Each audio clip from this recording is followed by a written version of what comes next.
Good morning students. आज हम लोग चैप्टर अर्थ का लेक्चर नंबर 2 स्टडी करने वाले हैं। आज इस लेक्चर में हम बेसिकली क्या स्टडी करेंगे बेटा, कुछ इम्पोर्टेंट डेफिनेशन जो मैग्नेट से रिलेटेड है उनको स्टडी करेंगे। बाद में मैग्नेटिक फील्ड लाइंस के बारे में हम लोग स्टडी करने वाले हैं और फिर एक छोटा सा इंट्रो करेंगे कि इसमें आगे आने वाले डेरिवेशन कौन कौन से हैं आपके पास। तो आइए अपना चैप्टर स्टार्ट करते हैं बेटा हम लोग। सबसे पहले मैं कुछ डेफिनेशन यहाँ पे एक्सप्लेन कर रहा हूँ, उन डेफिनेशन को समझने की कोशिश करना बेटा। आपके पास जो पहला डेफिनेशन मुझे एक्सप्लेन करना है उसके अंदर दो टर्म है। पहला है बेटा मैग्नेटिक पोल और दूसरा है मैग्नेटिक एक्सिस आपके पास। तो मैग्नेटिक पोल किसे बोला जाएगा, कंसिडर कर लेते हैं बेटा आपके पास कि ये एक बार मैग्नेट है, that is our bar magnet आपके पास। इस बार मैग्नेट का ये क्या होगा बेटा, नॉर्थ पोल, और ये क्या होगा, साउथ पोल। क्लियर है इतनी सी बात। अब ये पोल कैसे डिसाइड करेंगे हम लोग, हम क्या लेंगे बेटा, आयरन का एक पाउडर बनाएंगे। तो आयरन को पाउडर के फॉर्म में लिया और इसके ऊपर इस तरीके से हमने बिखेर दिया। जब इस तरीके से बिखेरोगे तो आप लोग ये कंसिडर करोगे या आप लोग ये देखोगे कि जो आयरन का मैक्सिमम पाउडर था वो इसके किनारों पर इकट्ठा हुआ। ऐसा इसलिए हुआ क्योंकि इसके ये जो एजेस हैं, इन एजेस के ऊपर मैग्नेटिज्म जो आपके पास है वो कैसा है बेटा, मैक्सिमम है। कैसा है, मैक्सिमम। या बोले एजेस के ऊपर जो अट्रैक्शन होगा वो कैसा होगा बेटा आपके पास, मैक्सिमम। तो मैग्नेट के वो दो पार्ट, क्या बोल रहा हूं बेटा, मैग्नेट के वो दो पार्ट जहां पे मैग्नेटिज्म मैक्सिमम हो या अट्रैक्शन मैक्सिमम हो, वो दो क्या लिखे जाते हैं बेटा, पोल। तो उसमें से एक क्या बनता है, नॉर्थ पोल, और एक क्या बनता है, साउथ पोल। यहां पे एक इंपॉर्टेंट बात याद रखना कि ये जो पोल होते हैं ये इस मैग्नेट के यहाँ किनारे पे नहीं होते, यहाँ पोल नहीं होता। इस मैग्नेट से कुछ अंदर ये पॉइंट होगा जहां पे इस पोल की प्रेजेंस होगी। डेट मीन जो मैग्नेटिक पोल होते हैं वो एज पे ना होके एज से थोड़ा क्या होते हैं बेटा, इनसाइड। तो मैग्नेटिक पोल कैसे बोलोगे बेटा, मैग्नेट का वो पार्ट जहां मैग्नेटिज्म या अट्रैक्शन मैक्सिमम मिलता है, that part is called magnetic pole. अब सेकंड डेफिनेशन है बेटा मैग्नेटिक एक्सिस। मैग्नेटिक एक्सिस बहुत सिंपल है, a line passing through the pole. एक लाइन जो दोनों पोल को पास करते हुए जाती है, that line is called magnetic axis. इसको क्या बोला जाता है बेटा, मैग्नेटिक एक्सिस। तो मैग्नेटिक एक्सिस का मतलब समझ में आया कि आपके पास एक इमेजिनरी लाइन जो दोनों पोल को पास करते हुए जाएगी, that is called magnetic axis आपके पास। नेक्स्ट डेफिनेशन पढ़ते हैं बेटा।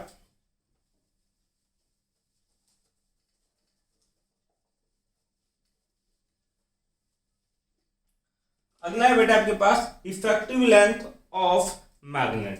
ध्यान देना यहाँ पे, कंसिडर करते हैं बेटा आपके पास कि ये हमेशा ही गिरता है।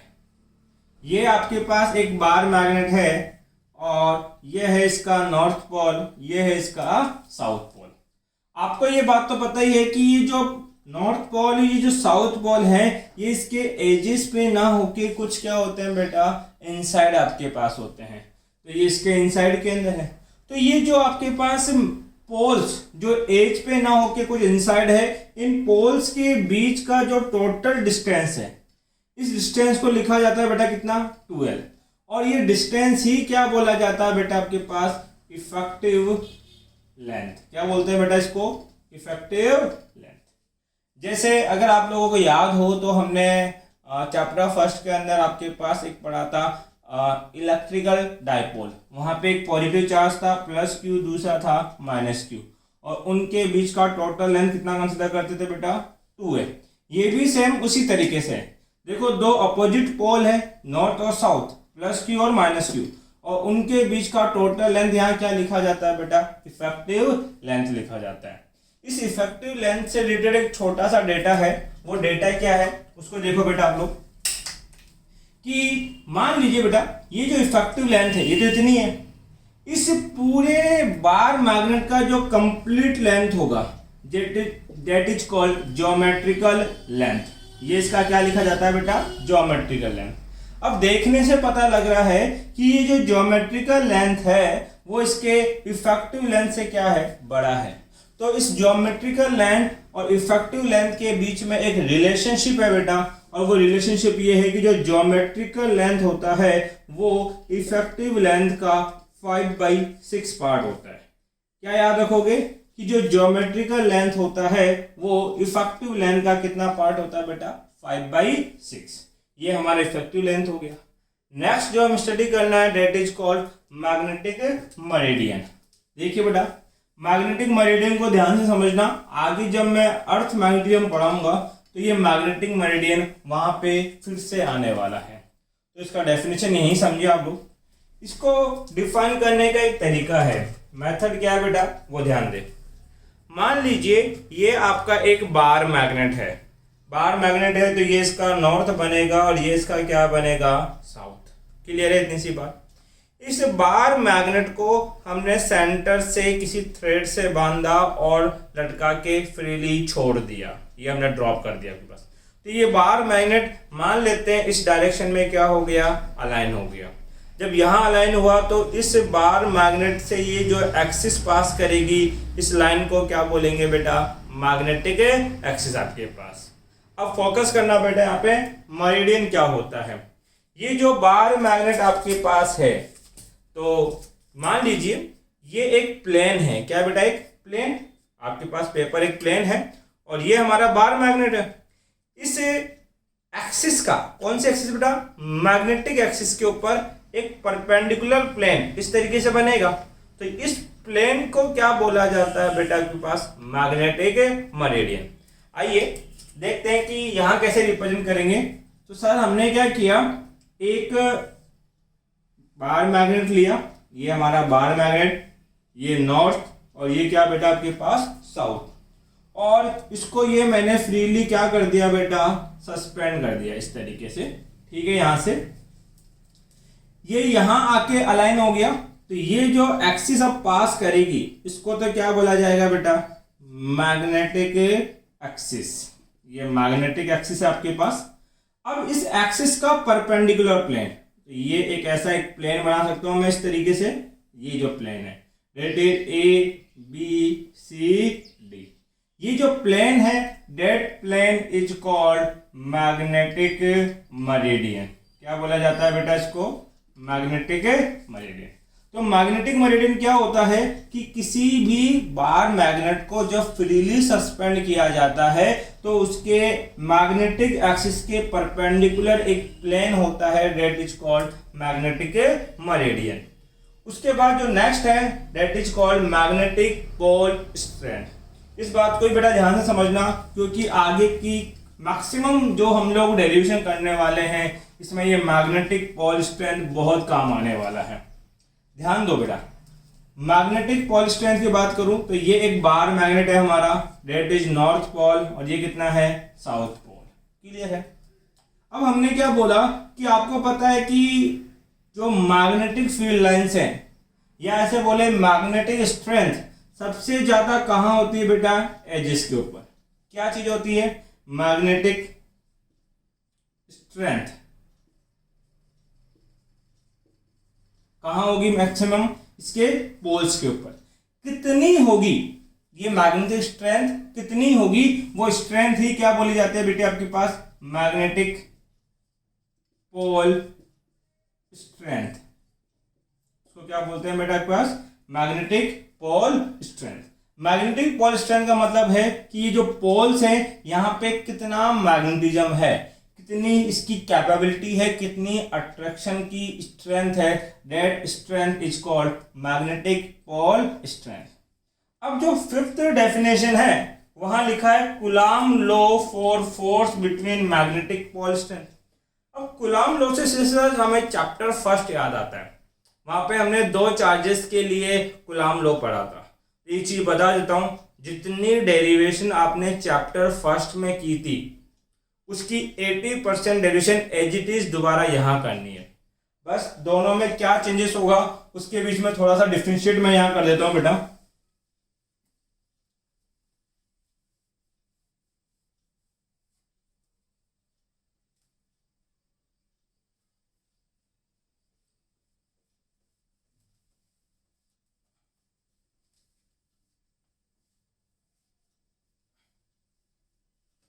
ध्यान दें, हमने 2 चैप्टर पढ़े, एक पढ़ा था इलेक्ट्रिक फील्ड चैप्टर नंबर 1, अभी पढ़ रहे हैं बेटा मैग्नेटिज्म।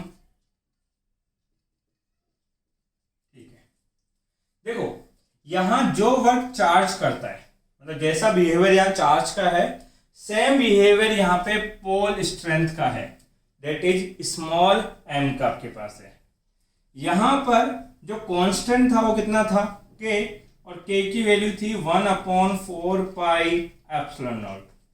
यहां जो कांस्टेंट आएगा बेटा वो k होगा, बट उसकी वैल्यू होगी μ0/4 पाई। कितनी होगी बेटा, μ0/4 पाई।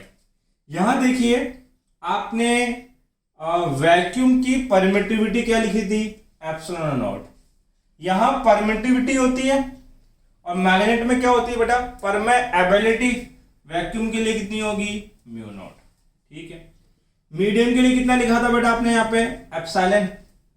यहां मीडियम के लिए क्या लिखोगे बेटा, म्यू। यहां रिलेटिव परमिटिविटी कितनी थी, एप्सिलॉन r, जो होती थी एप्सिलॉन बाई एप्सिलॉन नॉट। यहां पर रिलेटिव परमेएबिलिटी कितनी होगी, म्यू r, जो होगा म्यू अपॉन में क्या, μ0 आपके पास। उसके बाद आपने 2 पॉइंट चार्ज, एक चार्ज Q1, दूसरा चार्ज Q2, डिस्टेंस कितना बेटा, r। इनके बीच कूलम्ब फोर्स कैलकुलेट किया था, K Q1 Q2 upon r²। यहां भी हमें कूलम्ब फोर्स डिटरमाइन करना है, तो यहाँ पे पहला पोल स्ट्रेंथ होगा m1, दूसरा होगा m2, इनके बीच डिस्टेंस कितना होगा बेटा, r। तो यहाँ फोर्स कितना होगा बेटा आपके पास, k m1 m2 अपॉन में r²। यहां अगर k को ओपन करते हैं तो 1/4 पाई एप्सिलॉन नॉट लिखा जाता था, और यहां पर k की जगह क्या रखना पड़ेगा बेटा, μ0 अपॉन में क्या, 4 पाई। यहां पे इलेक्ट्रिक फील्ड को हमने डिफाइन किया था force in per unit test charge. यहां इलेक्ट्रिक फील्ड की जगह क्या होगा, magnetic field, that is B, वो होगा force in per unit pole strength आपके पास। भाई चार्ज की जगह पोल स्ट्रेंथ आ जाएगा आपके पास। उसके बाद हमने एक पॉइंट चार्ज क्या लिया था बेटा, Q। इस पॉइंट चार्ज Q से r डिस्टेंस पे पॉइंट P हो, तो इलेक्ट्रिक फील्ड की वैल्यू कितनी थी बेटा आपके पास, K का मतलब 1/4 pi epsilon not Q by r²। Same process यहां भी करना पड़ेगा, एक पोल स्ट्रेंथ होगी m, उससे r डिस्टेंस पे अगर पॉइंट P हो और आपसे पूछा जाएगा कि पॉइंट P के ऊपर मैग्नेटिक फील्ड कितना, तो इसी को देखकर फॉर्मूला बना दे बेटा। मैग्नेटिक फील्ड होगा B, फिर आता है कांस्टेंट, कांस्टेंट की जगह रखा जाएगा μ0 अपॉन में 4 पाई। फिर चार्ज, चार्ज का वर्क कौन कर रहा है बेटा, pole strength upon distance square, that is r²। उसके बाद हमने क्या किया था बेटा आपके पास, इलेक्ट्रिक डाइपोल मोमेंट पढ़ा था, दैट इज P, और P इक्वल टू क्या था, Q मल्टीप्लाई में 2a। यहां पर मैग्नेटिक डाइपोल मोमेंट होगा, दैट इज कैपिटल M, और उसकी वैल्यू क्या होगी बेटा आपके पास, Q की जगह आ जाएगा स्मॉल m, और 2a की जगह आ जाएगी इफेक्टिव लेंथ 2l आपके पास। नेक्स्ट टर्म की बात करते हैं, आपके पास जो एक्सिस के ऊपर इलेक्ट्रिक फील्ड आया था डाइपोल की वजह से, वो था आपके पास 2kp अपॉन में r³। यहां पर जो आएगा बेटा आपके पास मैग्नेटिक फील्ड, कहां पे, axis of magnetic dipole, 2 H T जाएगा, कांस्टेंट k एच टी जाएगा, p की जगह कौन आ जाएगा बेटा, कैपिटल M, और नीचे क्या रहेगा बेटा, r³। उसके बाद हमने क्या पढ़ा था आपके पास, E इक्वेटोरियल के ऊपर, वो था kp अपॉन में r³। तो यहां पे भी B इक्वेटोरियल कितना होगा, km अपॉन में r³। यहां पे अगर बात कीजिए आपके पास इक्वेटोरियल हो गया, टॉर्क हमने कितना निकाला था बेटा, PE साइन थीटा। यहां पे भी टॉर्क होगा, P की जगह हो जाएगा M, E की जगह B, और क्या रहेगा बेटा, साइन थीटा। इनके अलावा 2 डेरिवेशन और है जो आपके पास, जो हम चैप्टर नंबर 3 पढ़ा था, कौन सा, पोटेंशियल वाला, वहां से हम लोग वर्क डन और एनर्जी की डेरिवेशन यहाँ भी करने वाले हैं आपके पास। तो एक प्रोसेस आपको समझ में आ रहा होगा कि जितना प्रोसेस या जितना वर्क हमने चैप्टर फर्स्ट में किया था same as it is chapter 2 में करना है। केवल रिप्लेस किसको करना पड़ेगा, चार्ज की जगह m आ जाएगा, कांस्टेंट k की जगह म्यू नॉट अपॉन 4 लिखना पड़ेगा, एप्सिलॉन नॉट एप्सिलॉन और एप्सिलॉन आर की जगह म्यू नॉट म्यू और म्यू आर आ जाएगा। बाकी सारे सिंबॉलिक रिप्रेजेंटेशन ठीक उसी तरीके से ड्राइव होंगे जैसे चैप्टर फर्स्ट में किया था। तो आपको चैप्टर फर्स्ट की डेरिवेशन पहले लर्न होनी चाहिए, तब ये बहुत शॉर्ट और स्वीट हो जाता है आपके पास करने के लिए। हम कोशिश करेंगे कि जितने भी डेरिवेशन है ये सारे एक ही लेक्चर में ख़त्म करें आपके पास, क्योंकि ये ऑलरेडी हम लोग सीख चुके होंगे। तो एक बार बेटा इसका आप स्क्रीनशॉट ले लें ताकि आपको पता रहे कि आगे हमें क्या करना है।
बेटा नेक्स्ट जो हम लोग स्टडी कर रहे हैं that is the magnetic field lines. जैसे हमने इलेक्ट्रिक फील्ड लाइंस की प्रॉपर्टी को स्टडी किया था, वैसे हम किसको स्टडी करेंगे बेटा, मैग्नेटिक फील्ड लाइंस को। तो ध्यान देना आपके पास ये एक क्या है, बार मैग्नेट, ये हमारा बार मैग्नेट है। तो ये इसका नॉर्थ पोल होगा, ये इसका क्या होगा बेटा, साउथ पोल आपके पास। आप सबको ये तो पता ही है कि मैग्नेटिक फील्ड लाइंस नॉर्थ से निकलती है और फिर साउथ में क्या करती है बेटा, एंटर। तो मैग्नेटिक फील्ड लाइंस कुछ इस तरीके से होगी, नॉर्थ से एग्जिट करेगी और साउथ में क्या करेगी बेटा, एंटर, कुछ इस तरीके से। ये नॉर्थ से निकला और ये साउथ में एंटर कर गया, डेट फॉर्म। ये नॉर्थ टू साउथ आपके पास इस तरीके से, ये कुछ निकली है और ये कुछ एंटर कर रही है। अब सबसे पहले एक चीज बताओ, क्या इन मैग्नेटिक फील्ड लाइंस को हम लोग सीन कर सकते हैं? तो आप बोलोगे नहीं सर, केवल इनको एक्सपीरियंस किया जा सकता है। जिस चीज को हम लोग देख नहीं सकते, सीन नहीं कर सकते, वो हमारे लिए क्या होती है बेटा, इमेजिनरी। तो सबसे पहला जो प्रॉपर्टी है वो क्या है कि ये कैसी है बेटा, आपके पास इमेजिनरी फील्ड लाइन है। कौन सी लाइन है बेटा, इमेजिनरी फील्ड लाइंस आपके पास। दूसरी जो प्रॉपर्टी है, एक चीज बताओ कि जो मैग्नेटिक फील्ड की डायरेक्शन है वो कहां से कहां है।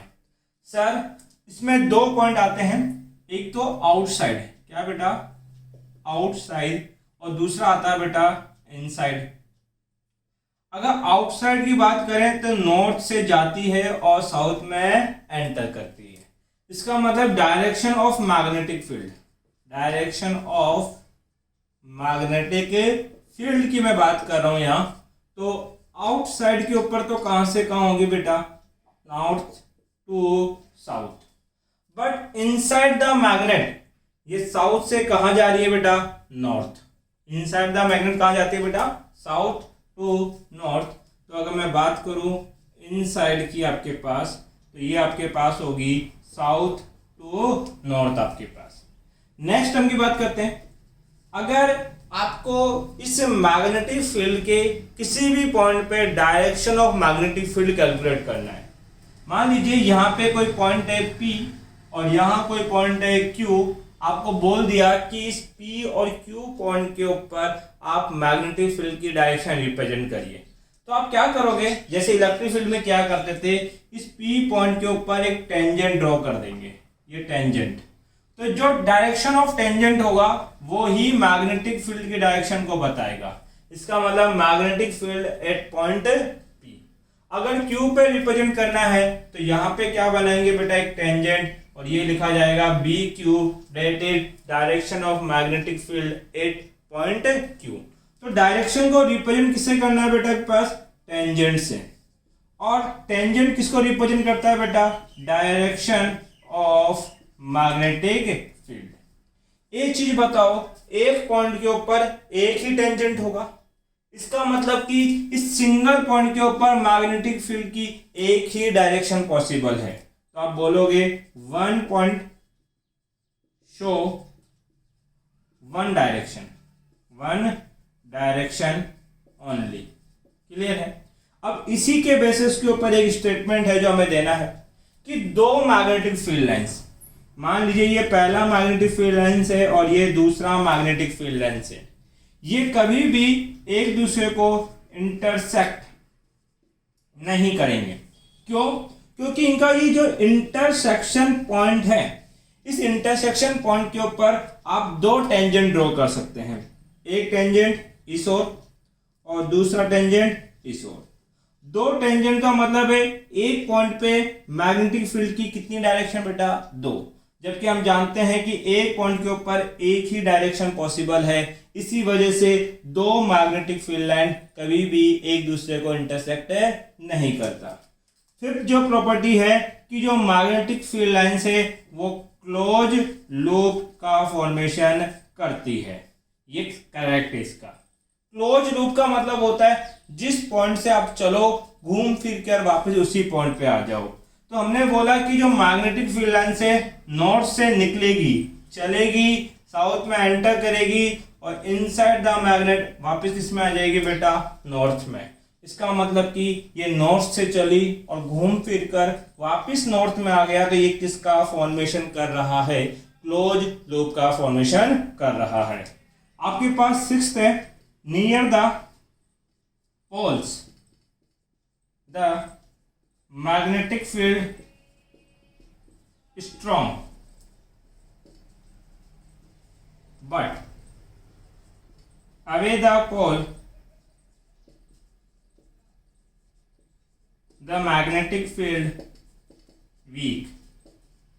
देखो, अगर आप इस पोल के नियर हो तो मान लीजिए मैं यहाँ पे क्रॉस सेक्शन एरिया कट करता हूँ, इतना से एरिया कट किया और यही एरिया मैं यहाँ कट कर लेता हूँ, ये यहाँ कट कर लिया। तो देखो जो मैंने एरिया कट किया है वो दोनों जगह पे क्या है बेटा, सेम। बट इतने से एरिया में कितनी फील्ड लाइंस पास कर रही है, 1 2 3 4 5 6, जबकि यहाँ पे कितनी फील्ड लाइंस पास कर रही है बेटा, 1। तो जहां पर फील्ड लाइंस कंजस्टेड होगी, एक दूसरे के नियर होगी, तो वहां पे आपके पास मैग्नेटिक फील्ड कैसा होगा, स्ट्रॉन्ग, जबकि यहाँ पे मैग्नेटिक फील्ड कैसा होगा, वीक। इसलिए बोला गया है कि पोल के आसपास मैग्नेटिक फील्ड स्ट्रॉन्ग होता है और पोल से दूर जाने पे मैग्नेटिक फील्ड क्या हो जाता है बेटा, वीक हो जाता है।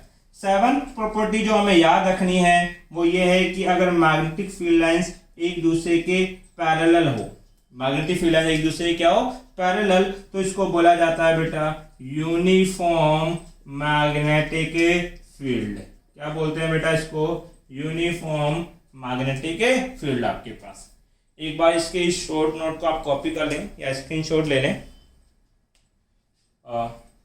अगर आपको ये लेक्चर पसंद आया तो आप लेक्चर को लाइक करें, चैनल को सब्सक्राइब करें और इसकी जो PDF नोट्स हैं बेटा वो वीडियो के नीचे डिस्क्रिप्शन में लिंक गिवन है, आप वहाँ से डाउनलोड कर सकते हैं। थैंक यू बेटा।